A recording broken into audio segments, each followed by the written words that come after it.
वागीषाद्य सुमनसः सर्वार्थनाम उपक्रमे यन्नत्वा कृतकृत्यस्योतन्नमामि गजाननं दोर्भिर्युक्ता चतुर्भिस्फटिकमणिमयीमक्षमाला दधाना हस्तेनैकेन पद्मं सितमपि च शुकं पुस्तकं चापरेण भासा कुन्देन्दुशङ्खस्फटिकमणिनिभा भासमाना समाना सा मे वागदेवतेयं निवसतु वदने सर्वदा सुप्रसन्ना कूजन्तं राम रामेति मधुरं मधुराक्षरम् आरुह्य कविताशाखां वन्दे वाल्मीकिकोकिलम् आपदामपहर्तारं दातारं सर्वसम्पदां लोकाभिरामं श्रीरामं भूयो भूयो नमाम्यहम् यत्र यत्र रघुनाथकीर्तनं तत्र तत्र कृतमस्तकाञ्जलिं बाष्पवारि परिपूर्णलोचनं मारुतिं नमत राक्षसान्तकम् असाध्यसाधकस्वामिन् असाध्यं तव किं वद रामदूतकृपासिन्धो मत्कार्यसाधय प्रभो ॐ स्थापकाय च धर्मस्य सर्वधर्मस्वरूपिणे अवतारवरिष्ठाय रामकृष्णाय ते नमः।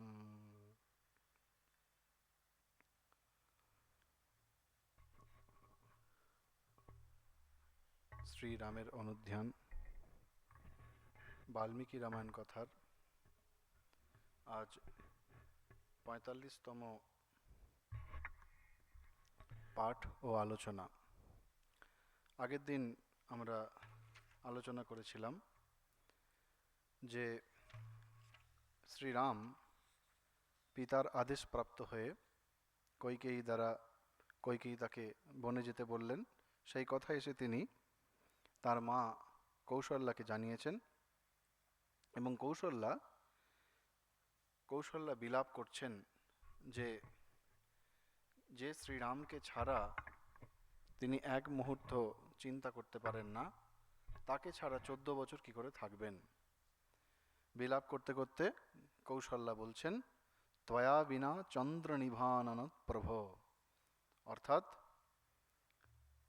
চন্দ্রবদন রাম, তোমা ব্যতীত আমার জীবন ব্যর্থ, অর্থাৎ তুমি ছাড়া আমার এই জীবনে কেউ নাই, তুমি আমার একমাত্র আশ্রয়। তাই তুমি যদি বনে চলে যাও তাহলে আমার আর নিজের বলতে কিছু থাকবে না।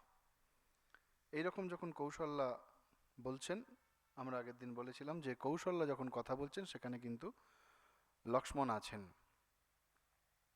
লক্ষ্মণ সব শুনছেন এবং আমরা জানি লক্ষ্মণের যে স্বভাবসিদ্ধ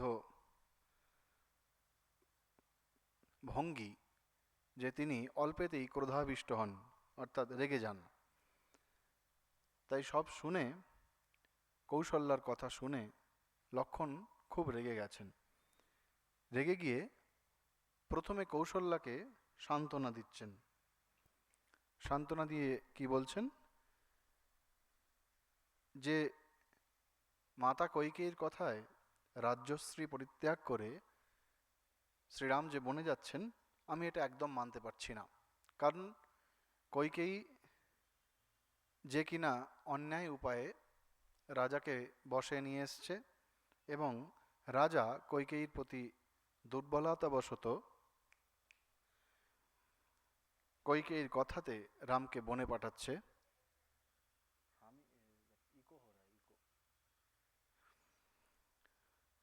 কৈকেয়ী কথায় রামকে বনে পাঠাচ্ছে। সুতরাং সেই রকম রাজার কথা শোনার কি দরকার? যে রাজার নিজেরই মন নিজের অধীনে নেই, সেই রাজার কথা শুনে শ্রীরামের বনবাসে যাওয়ার কোনো যুক্তিযুক্ত অর্থ আমি তো দেখছি না। কারণ আমরা জানি, লক্ষ্মণ বলছেন, শ্রীরাম তিনি অজাত শত্রু, তার শত্রু বলে কেউ নেই। স্বমিত্র অপি নিরস্তঃ অপি ইহ যস্য দোষমুদাহরেত, তার বন্ধু যারা বা তার শত্রু যারা, তারাও যদি কোনো দোষ করে রাম তাকে ক্ষমা করে দেন। সুতরাং তিনি তার শত্রুও তার দোষও কীর্তন করে না। সাধারণত বন্ধু যারা আমাদের, তারা আমাদের সর্বদা গুণানুকীর্তন করেন, আর যারা শত্রুভাবাপন্ন তারা সর্বদা দোষ দেখেন। কিন্তু শ্রীরামের ক্ষেত্রে তার শত্রুরাও পর্যন্ত তার অনুপস্থিতিতে, অর্থাৎ তার পিছনে কখনো তার দোষ, রামের কিছু দোষ আছে এমন বলেন না। সেই রকম পুত্র, সেই শ্রীরাম, তাকে কিভাবে রাজা একজন স্ত্রী যে কিনা অন্যায় উপায়ে তাকে বশীভূত করেছে তার কথায় তাকে বনে পাঠাতে পারে, সুতরাং আমি এটি মানতে পারছি না, এরকম কৌশল্যাকে বলার পরে এইবার লক্ষণ রামকে বলছেন, কি বলছেন, যে আপনি কি করে রাজার কথা শুনে রাজ্য ছেড়ে দিচ্ছেন? কোনো ব্যক্তি আপনার এই বনবাসের বিষয়ে, অর্থাৎ আপনাকে যে বনবাসে যেতে বলা হয়েছে, সাধারণ জনগণ তারাও পর্যন্ত জানেন না। সুতরাং আপনি আমার সহায়তায়, অর্থাৎ লক্ষণ নিজে বলছেন, আমার সহায়তায় রাজ্য শাসনভার গ্রহণ করুন, আমার সাহায্যে রাজ্য শাসনভার গ্রহণ করুন। অর্থাৎ আপনার যদি মনে হয় যে পিতা অন্যায় করছে, আপনি সেই অন্যায়ের প্রতিকার করতে পারবেন না, আপনি আমার সহায়তা নিন, কারণ আমি সর্বদা আপনার পাশে ধনুর্বাণ ধারণ করে আপনার রক্ষক রূপে, আপনার সেবক রূপে সর্বদা আপনার সঙ্গে আছি। সুতরাং আপনার নিজের যদি বলতে কোনো অসুবিধা, আপনি আমাকে বলুন, আমার সাহায্য নিন, আমার সাহায্য নিন। আমার সাহায্য নিলে আমি আপনাকে সাহায্য করব যে আপনি যাতে আপনার রাজ্যভার পুনরায় ফিরে পান।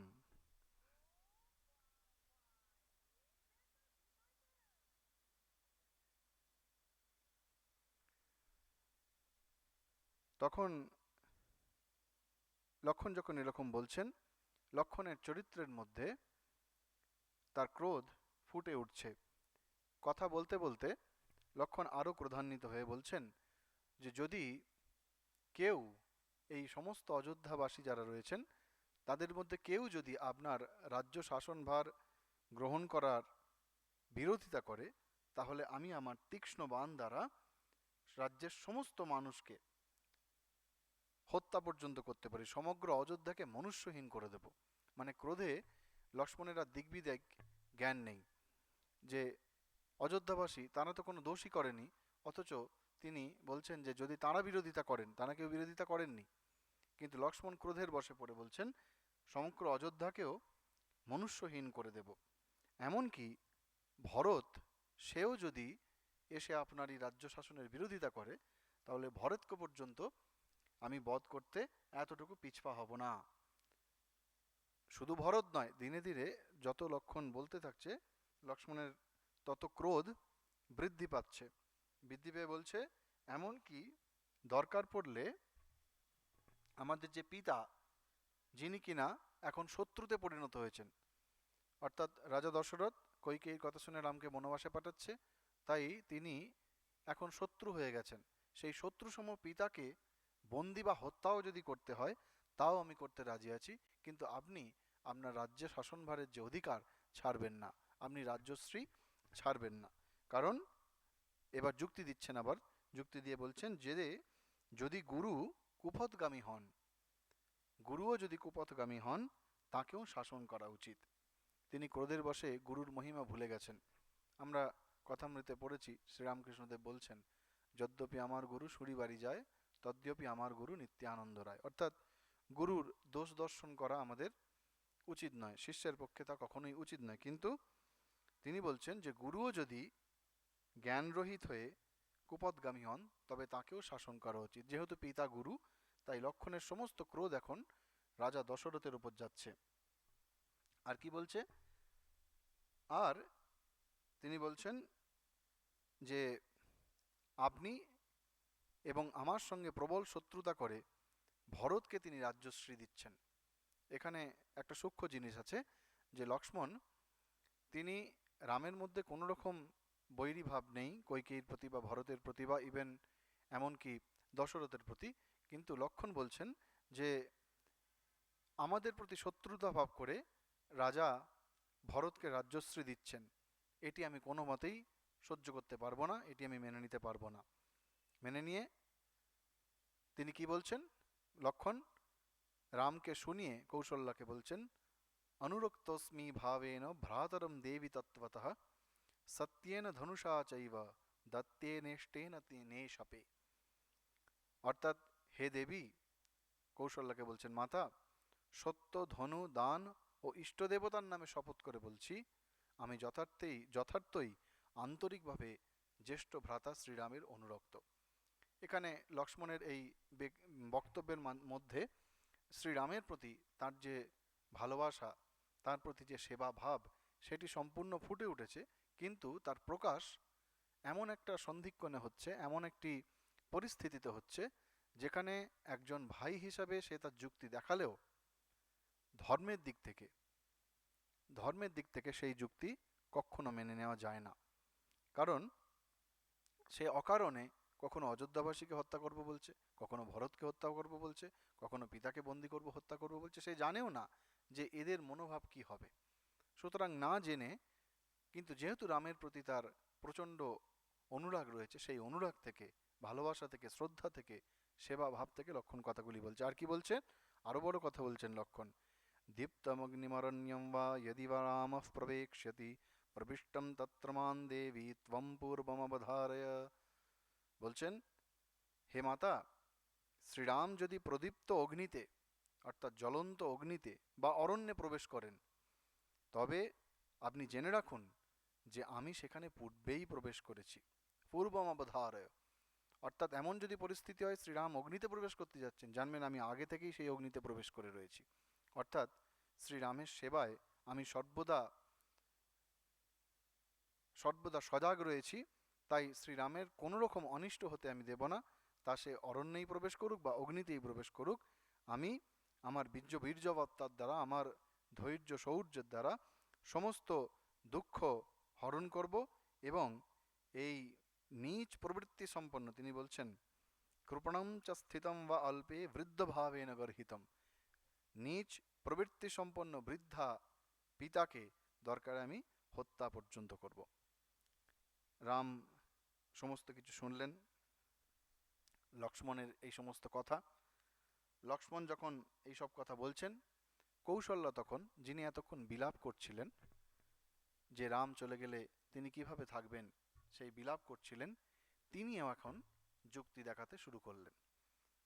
এবং তার যুক্তি দেখানোর মধ্যে কোনো অযৌক্তিকতা নেই। তিনি মা, তার ছেলে, যাকে রাজা হিসেবে দেখার আশায় সারা জীবন তিনি কাটিয়েছেন, সেই সন্তান এক মুহূর্তের মধ্যে সিদ্ধান্ত বদলে বনে চলে যাচ্ছেন, কিভাবে মা সহ্য করবেন? তাই কৌশল্যা তিনি নিজে যুক্তি দেখাতে থাকলেন এবং লক্ষণের কথা বা যুক্তিকে নিজের সপক্ষে নিলেন। তিনি লক্ষণ যে কথাগুলি বলছেন সেগুলোকে নিজের সপক্ষে নিয়ে তিনি রামের বনগমনে যাওয়ার বিরোধিতা করলেন। কি বললেন? যে তোমার ভাই তো লক্ষণ যা কথাগুলো বললো তুমি শুনলে, তুমি এর কোনো বিপরীত আচরণ করো না। অর্থাৎ তুমি লক্ষণের কথা শোনো, আমার কথা শোনো, তুমি বনে যেও না। কারণ আমার সতীন কইকেয়ী সে ধর্মবিরোধী উপায় বা অধার্মিক উপায়ে রাজাকে বসে নিয়ে তোমাকে রাজ্যহারা করেছে। সুতরাং সেই কইকেয়ীর কথায় তুমি কেন বনে যাবে, যে নিজে অধর্মকে অবলম্বন করেছে? খুব সুন্দর যুক্তি দেখাচ্ছেন যে কইকেয়ী নিজে অধর্মকে অবলম্বন করে তোমাকে রাজ্যচ্যুত করেছে, তুমি তো ধর্মজ্ঞ, তাহলে তুমি কেন সেই অধর্মী স্ত্রীর কথায়, রাজার আদেশ মতো তুমি কেন বনে যাবে? তুমি তো ধর্মজ্ঞ, ধর্ম অনুসারে তোমার আচরণ করা উচিত। ধর্মজ্ঞ ইতি ধর্মিষ্ঠা, কৌশল্যে বলছেন, ধর্মম চরিতুমিচ্ছসি, তুমি ধর্মজ্ঞ, সুতরাং তুমি ধর্ম অনুসারে আচরণ করো। তোমার পক্ষে তো অধর্ম করা উচিত নয়। তাহলে তোমার পক্ষে ধর্ম কি? কৌশল্যা কোন ধর্মের কথা এখানে বলতে চাইছেন? শুশ্রূষ মাম ইহস্ত্বম চর ধর্মম অনুত্তমম, শুশ্রূষ মাম ইহস্থস্তম চর ধর্মম অনুত্তমম। অর্থাৎ তুমি আমার সেবা করো, আমি তোমার মা, তুমি আমার সেবা করো, এবং এই সেবাই হচ্ছে তোমার সর্বশ্রেষ্ঠ ধর্ম। তোমার সেই মা, যে মা অধার্মিকভাবে পিতাকে বশে নিয়ে তোমায় রাজ্যচ্যুত করেছে, তার কথা শুনে বনে না গিয়ে তুমি আমার সেবা করো, অর্থাৎ মাতৃ সেবা করো। এটি একটি অকাট্য যুক্তি। মায়ের সেবা নিয়ে কথা হলে কোনো ছেলেই সেখানে কোনো রকম প্রতিযুক্তি দেখানো তার পক্ষে অত্যন্ত কঠিন। সে মায়ের কথা শুনতে বাধ্য, কারণ কৌশল্যার এই যুক্তি একেবারে অমোঘ যাকে বলে। তিনি এমন একটি যুক্তি দেখালেন যে কোনো সন্তানের পক্ষে সেই যুক্তির বিরোধিতা করা সম্ভব নয়, এবং সেই যুক্তি দেখিয়ে তার সপক্ষে কৌশল্যা কি বলছেন, যথৈব রাজা, কৌশল্যা বলছেন যে যেমন কাশ্যপ কাশ্যপস্ত্রিবিদম গতঃ পরেণ তপসা যুক্তঃ কাশ্যপস্ত্রিবিদম গতঃ, যেমনি ঋষি কশ্যপ মুনি তিনি নিজ গৃহে নিজের মাকে অর্থাৎ মাতৃসেবা করে, সেই সেবার দ্বারা তপস্যা করে, সেই সেবার দ্বারা তিনি স্বর্গে গমন করেছিলেন, ঠিক তেমনি তুমিও আমার সেবা করো, কারণ আমার সেবা করাই তোমার একমাত্র ধর্ম। আর কি, যথৈব রাজা পূজ্যস্তে গৌরবেণ তথা হিহম, যেমন গৌরবে যেমন রাজা অর্থাৎ তোমার পিতা তিনি যেমনি শ্রেষ্ঠ, তেমনি আমিও কিন্তু গৌরবে শ্রেষ্ঠ। এখানে কৌশল্যা মায়ের যে গৌরব, মাতৃ গৌরব, সেই মাতৃ গৌরবের কথা বলছেন, যে তুমি শুধু ভেবো না যে তোমার পিতাই শুধুমাত্র গৌরবে শ্রেষ্ঠ, আমি তোমার মাতা, আমি শ্রেষ্ঠ কম কি, আমি তোমাকে জন্ম দিয়েছি, আমি তোমাকে ছোট থেকে বড় করেছি, সুতরাং আমার গৌরব কম নয়। শাস্ত্রে এক জায়গায় বলা হয়েছে স্মৃতিতে, যে পিতুর দশগুণম মাতা গৌরবেণা অতিরিচ্যতে ইতি স্মৃতেহে, অর্থাৎ মাতাকে পিতার থেকে 10 গুণ বেশি সম্মান দেওয়া হয়েছে। স্মৃতিশাস্ত্র অনুসারে স্মৃতিতে আছে যে পিতার মহিমার থেকে মাতার মহিমা 10 গুণ বেশি। দশগুণম, 10 গুণ বেশি। সেই যুক্তির অবতারণা করে কৌশল্যা বলছেন যে আমার গৌরব কম কি, সুতরাং আমি তোমাকে বনবাসে যাওয়ার অনুমতি দেব না, কারণ তুমি আমার একমাত্র সুখ, তোমার সঙ্গে থাকাই আমার জীবনের একমাত্র উদ্দেশ্য, তোমার সঙ্গে থেকে এমনকি তৃণভক্ষণ করাও আমার পক্ষে শ্রেষ্ঠকর। মানে তৃণ মানে ঘাস যাকে বলি।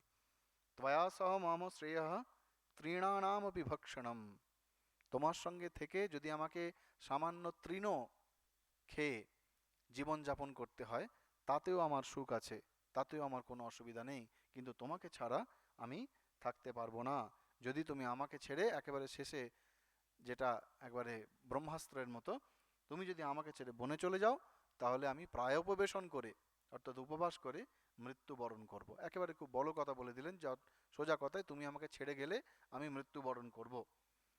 আর আমি যদি মৃত্যুবরণ করি, তাহলে ওই সমুদ্র তিনি যেমন ব্রহ্ম হত্যা করে নরকপ্রাপ্ত হয়েছিলেন, পুরাণে গল্প আছে যে সমুদ্র তিনি ব্রাহ্মণকে হত্যা করেছিলেন, সেই ব্রাহ্মণ হত্যার পাপ হিসেবে তিনি নরকগামী হয়েছিলেন। তাই তুমি চলে গেলে আমার যদি মৃত্যু হয়, তাহলে তুমিও কিন্তু তোমার ওই একই অবস্থা হবে। মানে একেবারে রামকে যাকে বলে সাবধান করে দিচ্ছেন যে তোমাকে আমার কথা শুনতেই হবে। এটি এমন একটি পরিস্থিতি যেখানে যে কোনো পুত্রের পক্ষে এটি অত্যন্ত কঠিন একটা পরিস্থিতি, তার পক্ষে এই যুক্তির প্রতিযুক্তি দেখানো কার্যত অসম্ভব বলে আমাদের মনে হয়। কিন্তু তার আগে দুটি জিনিস আমাদের মনে রাখতে হবে। একটি হচ্ছে কৌশল্যা তিনি যে কথাগুলি বলছেন, যুক্তি দেখাচ্ছেন, যে কোনো মা এই যুক্তি তার ছেলের সামনে দেখাতে পারেন এই রকম পরিস্থিতিতে। কিন্তু দ্বিতীয় যেটি, সেটি সব থেকে বড় হচ্ছে, কৌশল্যা কেবলমাত্র শ্রীরামের মাতা নন, তিনি শ্রীরামের পরম ভক্তও বটে। কারণ আমরা আগে দেখেছি যখন অশ্বমেধ যজ্ঞ হচ্ছে, সেখানে দেখেছি যে কৌশল্যা এবং দশরথ এরা পূর্ব জন্মে অনেক তপস্যা করেছিলেন, এবং তপস্যা করে ভগবানের বর পেয়েছিলেন যে পরের জন্মে তারা ভগবানকে সন্তান রূপে পাবেন, সেই বর তারা ভগবানের থেকে পেয়েছিলেন। সুতরাং কৌশল্যা তার নিজ সাধনা বলে ভগবানকে নিজ পুত্ররূপে পেয়েছেন। এটি ভগবানকে পুত্ররূপে অর্থাৎ বাৎসল্য ভাব যে আমরা বলি, সেই বাৎসল্যভাবে ভগবানের সাধনা করার নামান্তর। তো সেই কৌশল্যা যিনি এত সাধন করে, আগের জন্মে সাধন করে ভগবানকে তার সন্তান রূপে পেয়েছেন, তিনি কি করে ভগবানকে তার কাছ থেকে যেতে দেন? সুতরাং এখানে মাতা কৌশল্যা যেমন তার দাবি রাখছেন, তেমনি মনে রাখতে হবে শ্রীরামের ভক্ত কৌশল্যা, তিনি শ্রীরামের ভক্ত, তার দাবি কম কি? ভগবানের ওপর ভক্তের দাবি সব থেকে বেশি। শ্রীরামকৃষ্ণদেব বারবার বলেছেন যে ভগবানের প্রতি ভক্তের যে টান তা কখনো ভগবান অস্বীকার করতে পারেন না। তাই নানান যুক্তি দেখাচ্ছেন, মাতৃসুলভ আচরণ করছেন, মায়ের মতো আদেশ দিচ্ছেন, না আমি তোমাকে অনুমতি দেব না, তুমি আমাকে ছেড়ে যেতে পারো না। তুমি কি মনে করছো তোমার বাবার কথাই তোমার কাছে সত্য, পিতার কথাই তোমার কাছে সত্য? আমার কথাও তোমাকে মানতে হবে। এই সমস্ত বলছেন, কিন্তু তার অন্তরালে ভক্ত কৌশল্যার যে ভক্তি, অত্যন্ত যে ভক্তি, ভক্তি নিঃসৃত আকুল প্রার্থনা যে হে প্রভু, তোমাকে আমি সন্তান রূপে পেয়েছি, তুমি আমাকে ছেড়ে যেও না। তুমি চলে গেলে তাহলে আমি কি নিয়ে থাকবো? বাইরে যা কিছু কষ্ট সহ্য করা, সে সমস্ত কিছু বাহ্যিক ব্যাপার, কিন্তু আন্তরিকভাবে এক ভক্ত বাইরের সমস্ত কঠোর অত্যাচার, সমস্ত রকম অসুবিধা তাকে সহ্য করে শুধুমাত্র ভগবানের মুখাপেক্ষী হয়ে বাঁচেন। কৌশল্যার জীবন ঠিক সেই রকম। তিনি যত রকম কষ্ট করেছেন তার সমস্ত বিবরণ আগে দিয়েছেন, যে তাকে কি কি কষ্ট করতে হয়েছে। তার সঙ্গে দশরথ খারাপ ব্যবহার করেছেন, কইকেয়ী খারাপ ব্যবহার করেছেন, সমস্ত তিনি সহ্য করেছেন। কেন?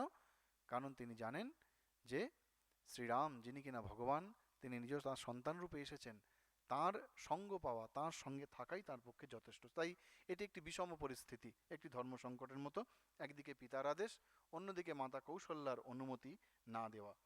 শাস্ত্র বলছে যে মা সকলের থেকে বড়, স্মৃতিশাস্ত্র বলছে কি করা যায়। তাই কৌশল্যার এই কথার উত্তরে রাম প্রথমে কৌশল্যাকে অনুরোধ করলেন যে আমি তোমাকে মিনতি করছি, তুমি পিতার আজ্ঞা লঙ্ঘন করতে আমাকে বলো না। প্রথমে অনুরোধ করলেন যে পিতার আজ্ঞা আমাকে লঙ্ঘন করতে বলো না, আমাকে বনে যাওয়ার অনুমতি দাও। বলে এইবার রাম যুক্তি দেখাচ্ছেন, পরপর তিনটি যুক্তি দেখালেন, তিনটি উদাহরণ দিলেন। কি উদাহরণ? একটি হচ্ছে ঋষি কণ্ডু, কণ্ডু মুনি বলে একজন ঋষি ছিলেন, তিনি পিতার বাক্য পালন করে অধর্ম জেনেও গোহত্যা করেছিলেন, কারণ পিতা আদেশ করেছে। অর্থাৎ পিতার আদেশ পালন করেছেন, শাস্ত্র যদিও সেটিকে অশাস্ত্রীয় বলছেন বা অধর্ম বলছেন, তবু কিন্তু পিতার আদেশে তিনি গোহত্যা করেছিলেন। আর কি, তাঁরই বংশের রাজা, আমরা পড়েছি আগের রামায়ণের একদম প্রথম দিকে পড়েছি, রাজা সগরের কথা আমরা পড়েছিলাম, গঙ্গাকে নিয়ে আসার জন্য। সেই সগর মুনি, তিনি ওই যজ্ঞের অশ্বটিকে যে চুরি করেছিলেন ইন্দ্র, সেই অশ্বটিকে খোঁজার জন্য তার সন্তানদের গোটা পৃথিবী একেবারে খুঁড়ে ফেলতে বলেছিলেন। এবং সেই গোটা পৃথিবী খুঁড়তে গিয়ে আমরা দেখেছি ধীরে ধীরে সগরের পুত্র এবং তার বংশধর যারা, সেই 60,000 পুত্র, তারা সকলে বিনাশপ্রাপ্ত হয়েছিল। কিন্তু তারাও জানতেন যে একটি ঘোড়াকে খুঁজতে গিয়ে এত সারা পৃথিবীকে খুঁড়ে ফেলা, কত জীব জন্তু পশু পক্ষী তাদের হত্যা করা, এটি অধর্ম, কিন্তু পিতার কথা মেনে তারা অধর্ম করেছে। আর একটি উদাহরণ কি দিলেন, এই উদাহরণটি আমরাও জানি, যে যমদগ্নিপুত্র পরশুরাম, যার সঙ্গে শ্রীরামের দেখাও হয়েছিল হরধনু ভঙ্গের পরে, তিনি পিতার আদেশে নিজ জননী রেণুকাকে নিজের কুঠার দিয়ে হত্যা করেছিলেন। সুতরাং শ্রীরাম যে বলছেন, শ্রীরাম যে পিতার আদেশ পালন করে বনে যেতে চাইছেন, বনবাসে যেতে চাইছেন, এটি কোনো নূতন ঘটনা নয়। এর আগেও পিতার আদেশে সন্তানরা পিতার আদেশ পালন করেছেন এবং তারা কখনো ধর্ম থেকে চ্যুত হননি। এখানে একটু ছোট্ট একটি সংশয় থাকে যে এই যমদগ্নিপুত্র পরশুরাম তিনি মাতৃহত্যা করেছিলেন, মাতৃহন্তা। শাস্ত্র কোনোভাবেই এটিকে সমর্থন করে না, শাস্ত্র অনুযায়ী এটি অবশ্যই নিন্দনীয়, কিন্তু যেহেতু পিতার আদেশ সেখানে ছিল, সেই জন্য ওই পরশুরামের মাতৃহত্যার কোনো পাপ তাকে লাগেনি, কারণ পিতার আদেশ ছিল। তিনি নিজের ইচ্ছায় নিজের জননীকে হত্যা করেননি। পিতার অধিকার এবং বিষয়গুলি মাতার কর্ম থেকে আলাদা, তাই সেই পরিস্থিতিতে পরশুরাম যেটি করেছিলেন সেটি পিতার আদেশে করেছিলেন। তাই ওই যে শ্লোকটি বলা হয়েছে পিতার থেকে মাতা 10 গুণ মাতার মহিমা বড়, তার মানে কিন্তু এমন মোটেই নয় যে পিতার মহিমা বড় নয়। দুজনের মহিমাই খ্যাত হয়েছে আমাদের শাস্ত্রে। তাই জন্য বলছে মাতৃদেবো ভব পিতৃদেবো ভব, দুজনকেই দেবতার ভগবানের স্থান দেওয়া হয়েছে।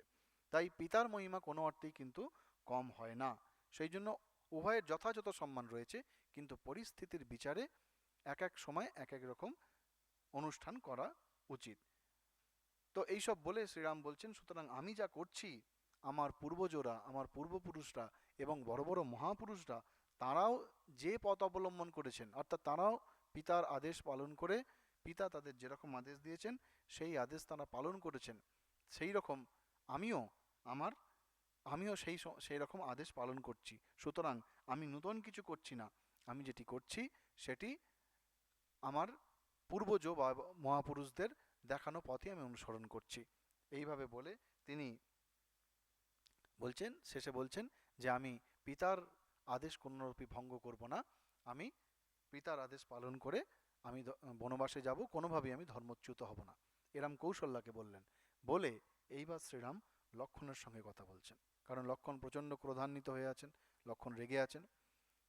কি বললেন শ্রীরাম, যে ভাই, তোমার ভালোবাসা, আমার প্রতি তোমার ভালোবাসা, তোমার অনুভূতি এবং তোমার পরাক্রম, ধৈর্য, বীর্য, তেজ আমি সব জানি, কিন্তু তুমিও মায়ের মতো আমাকে ভুল বুঝো না, আমার মনোভাব বোঝার চেষ্টা করো। এবং শুধু চেষ্টা করো নয়, আর কি বলছেন,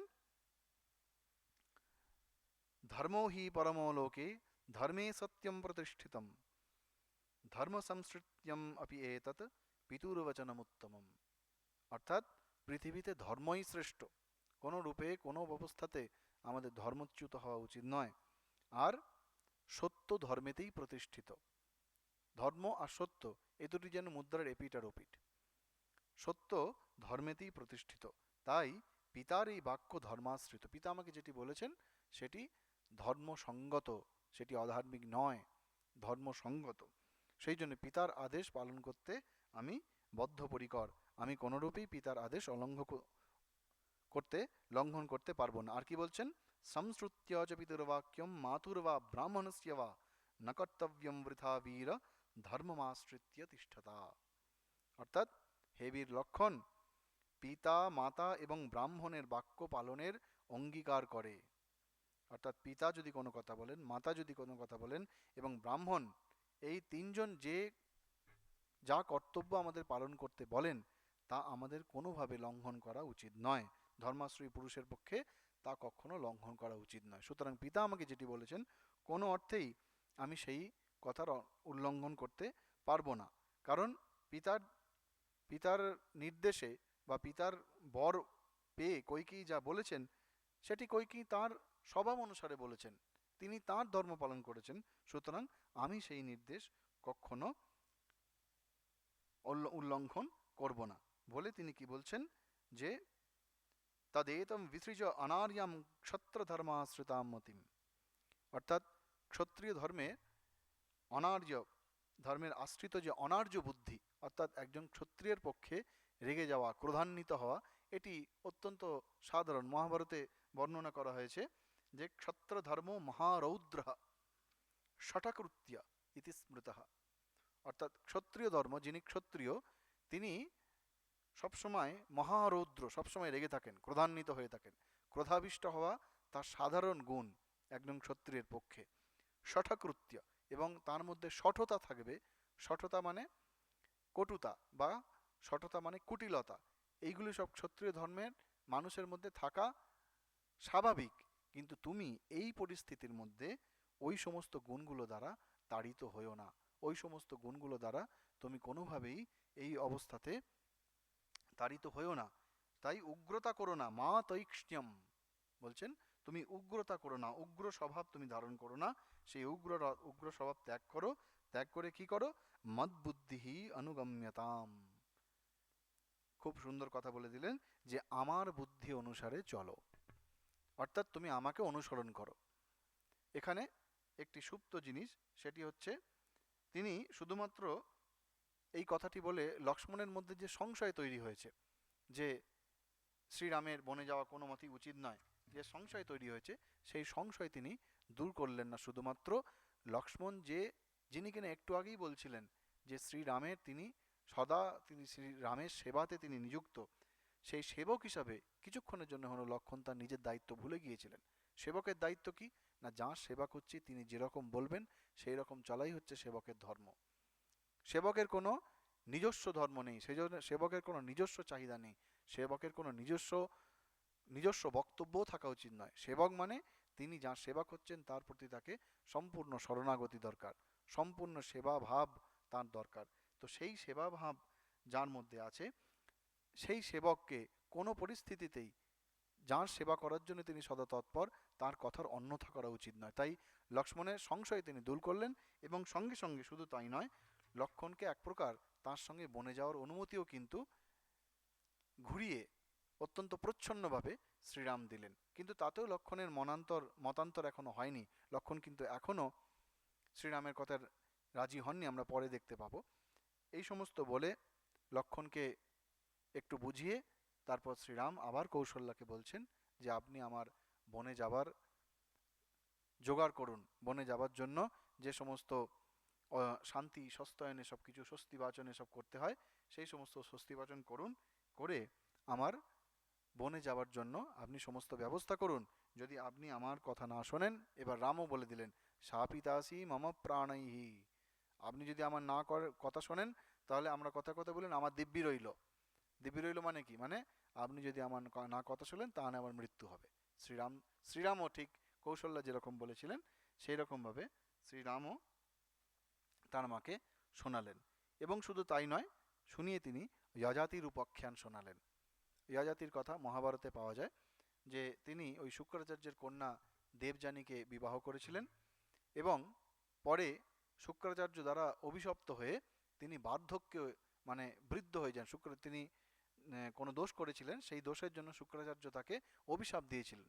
সেই জন্য যৌবন অবস্থাতেই তিনি বৃদ্ধাবস্থা প্রাপ্ত হন।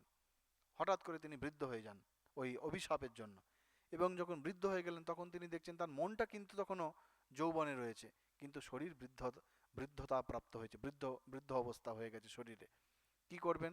তখন সব তার যে সমস্ত সন্তানরা ছিল, সেই সমস্ত সন্তানদের ডেকে বললেন, তোমরা তোমাদের যৌবন যদি আমাকে দাও, আমি তাহলে আরও কিছুকাল এই পৃথিবীকে ভোগ করতে পারি। কোনো সন্তানই রাজি হলেন না।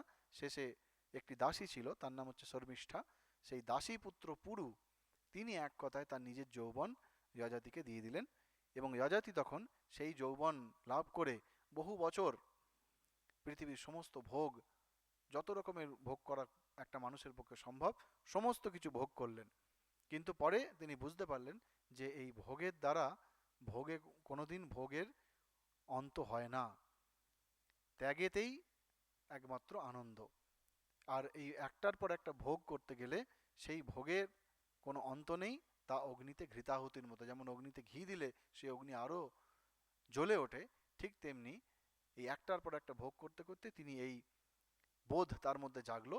তখন তিনি সেই তার দাসীপুত্র পুরুকে তার যৌবন ফিরিয়ে দিলেন, দিয়ে পুরুকে রাজা করলেন, এবং নিজে বৃদ্ধ অবস্থা প্রাপ্ত হয়ে তপস্যা করে তিনি স্বর্গে গিয়েছিলেন।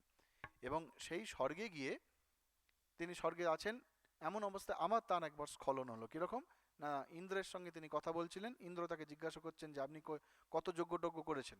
তখন যজাতি বলছেন যে আমি অনেক যজ্ঞ করেছি, এত যজ্ঞ করেছি তার সংখ্যা আমি বলতে পারবো না। অর্থাৎ তার মধ্যে অহংকার দেখা দিল। যেই অহংকার দেখা দেয়া, ইন্দ্র তাকে স্বর্গ থেকে একেবারে তাড়িয়ে দিলেন, বলে তোমার স্বর্গে থাকার অধিকার নেই, তোমার মধ্যে অহংকার হয়েছে। তো তিনি স্বর্গ থেকে যখন পড়ে যাচ্ছেন নিচের দিকে, তখন কোনো একটা জায়গায় মাঝখানে আটকে গিয়েছিলেন। সেইখানে কিছুকাল তিনি ছিলেন। ইন্দ্র শুধু বলেছিলেন তুমি স্বর্গভ্রষ্ট হলে কিন্তু পণ্ডিত বা বিদ্বান মানুষদের যেমন সম্মান থাকে তোমারও থাকবে। অর্থাৎ তার মনের মধ্যে যে জ্ঞান, সেই জ্ঞানের নাশ হয়নি, সেই জ্ঞান কিন্তু থাকবে। সেই জন্য সেই অবস্থায় থেকে যজাতি তার যে চারজন নাতি ছিল, তার চার নাতি হচ্ছে অষ্টক, বসুমান, প্রত্যর্ধন এবং শিবী। সেই চারজনকে তিনি পুনর্জন্ম সম্পর্কে শাস্ত্রের সমস্ত ব্যাখ্যা করেন, এবং তারা তাদের তপস্যা দ্বারা আবার যজাতিকে পুনরায় স্বর্গে প্রেরণ করেছিলেন। তো শ্রীরাম বলছেন, যেমন যজাতি পুনরায় স্বর্গ থেকে ভ্রষ্ট হয়ে আবার স্বর্গে ফিরে গিয়েছিলেন, ঠিক তেমনি আমিও এই বনবাসের পরে আবার অযোধ্যায় ফিরে আসব। সুতরাং আপনি আপনার শোক সংবরণ করুন।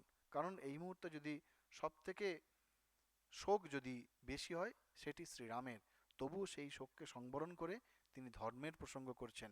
ধর্ম কি তা বোঝাবার চেষ্টা করছেন, তার মাকে বোঝাবার চেষ্টা করছেন, লক্ষ্মণকে বোঝাবার চেষ্টা করছেন। এটি একমাত্র শ্রীরামের পক্ষে সম্ভব বলে তিনি বলছেন এষ ধর্ম সনাতন। এই এষ ধর্ম, সনাতন ধর্ম কি না, তিনি বলছেন আপনি, আমি, লক্ষ্মণ, সুমিত্রা, সীতা, আমরা সকলে পিতার আজ্ঞার অধীন, পিতার আদেশের অধীন। পিতার আদেশ আমরা অমান্য করতে পারি না, এটি সনাতন ধর্ম। সুতরাং আপনি বনবাসের সমস্ত জিনিসপত্র সব সরিয়ে রেখে আমার বনে আমাকে যাওয়ার ব্যবস্থা, আমার বনে যাওয়ার ব্যবস্থা করুন, বনবাসে যাওয়ার ব্যবস্থা করুন। এই সমস্ত কথা শুনে কৌশল্যা একটু ধাতস্থ হলেন। তিনি যে শোক পেয়েছিলেন, হঠাৎ করে যে শোক পেয়েছিলেন, সেই শোকের একটু উপশম হলো, কিন্তু তবুও তিনি কিন্তু এখনো পুরোপুরি রামের কথা মানতে পারছেন না। তাই তিনি এখন আবার শ্রীরামকে শ্রীরামকে অনুরোধ করছেন যে পিতা যেমন তোমার গুরু, আমিও তোমার গুরু, সুতরাং আমাকে তুমি ত্যাগ করে কোনোভাবেই যেতে পারো না। শ্রেয় মুহূর্তম তব সন্নিধানম মমৈব কৃষ্ণাদপি জীবলোকাৎ। তোমার তোমার সঙ্গে মুহূর্তর জন্য থাকাও, মুহূর্তকাল তোমার সান্নিধ্য পাওয়াও আমার কাছে পরম আদরণীয়। এই কথাটির মধ্যেও আমরা কিন্তু বুঝতে পারি শুধুমাত্র মাতা হিসেবে নয়, ভক্ত হিসেবেও তিনি বলছেন যে ভগবানের সান্নিধি, ভগবানের সন্নিধান, ভগবানের সান্নিধ্য কে ছেড়ে দিতে চায়। তাই তোমার সঙ্গে তোমার মুহূর্তকালের সান্নিধ্য, তোমার সান্নিধ্যে যদি মুহূর্তকাল থাকতে পারি, সেটি আমার কাছে পরম আদরণীয়। আমি কি করে তোমাকে ছেড়ে থাকবো? কোনোভাবেই আমি তোমাকে ছেড়ে থাকতে পারবো না। এই সব শুনে রাম দেখছেন এখনো অবধি শ্রী কৌশল্যার মনোভাব পরিবর্তন হয়নি।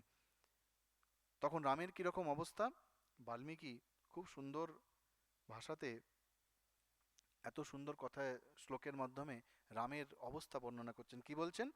যে যখন কোনো একটা হাতি একটা জনপদের মধ্যে ঢুকে পড়ে, তখন জনপদ যখন বড় বড় মশাল জেলে সেই হাতিটিকে জঙ্গলে যেতে বাধ্য করে, সেই সময় হাতির মুখটা যেমন ক্রোধে, দুঃখে একেবারে রক্তবর্ণ হয়ে ওঠে, শ্রীরামের মুখ কিন্তু সেই রকম রক্তবর্ণ হয়ে উঠল। কিন্তু এই অবস্থাতে থেকেও, এর মধ্যে থেকেও এটি একটি ধর্ম সংকট শ্রীরামের পক্ষে। তিনি কাউকে বুঝিয়ে উঠতে পারছেন না। একবার কৌশল্যাকে বোঝাতে চেষ্টা করছেন, একবার লক্ষণকে বোঝাতে চেষ্টা করছেন, কেউই কিন্তু তার এই ধর্ম সংকটের অবস্থা তাকে বুঝতে পারছে না। সেই অবস্থায় রামের অবস্থা সেই রকম, সেই হাতিটির মতো হয়েছে, যে হাতিটি জনগণের দ্বারা তাড়িত হয়ে, বাধ্য হয়ে, রক্তবর্ণ মুখ করে ওই জঙ্গলের মধ্যে ঢুকতে বাধ্য হচ্ছে। শ্রীরামের অবস্থা ঠিক সেই রকম, কিন্তু তাহলেও তিনি মর্যাদা পুরুষোত্তম। তাই ওই অবস্থাতেও তিনি এমন ধর্মসঙ্গত কথা বলছেন, যেটি শুধুমাত্র শ্রীরামের পক্ষেই সম্ভব। ধর্মে স্থিত ধর্ম্যমুবাচ বাক্যম যথাস এবারহতি তত্র বক্তুম। বাল্মীকি বলছেন, এই বিকট পরিস্থিতিতে, এই ধর্মসঙ্কটের মধ্যেও শ্রীরাম এমন ধর্মসঙ্গত কথা বললেন, যেটি শুধুমাত্র শ্রীরামের পক্ষেই সম্ভব। শ্রীরাম কি বললেন, এর পরের দিন আমরা সেই ধর্মের কথাগুলি শুনব, যে এই পরিস্থিতির মধ্যে পড়েও মর্যাদা পুরুষোত্তম রাম, তিনি যেন কোনোভাবেই হার মানবেন না। তিনি কিভাবে লক্ষণ এবং কৌশল্যাকে বোঝাচ্ছেন, তা আমরা এর পরের দিন আলোচনা করব। ওম শান্তি শান্তি শান্তি। হরি ওম তৎসদ। শ্রীরামকৃষ্ণার্পণমস্তু।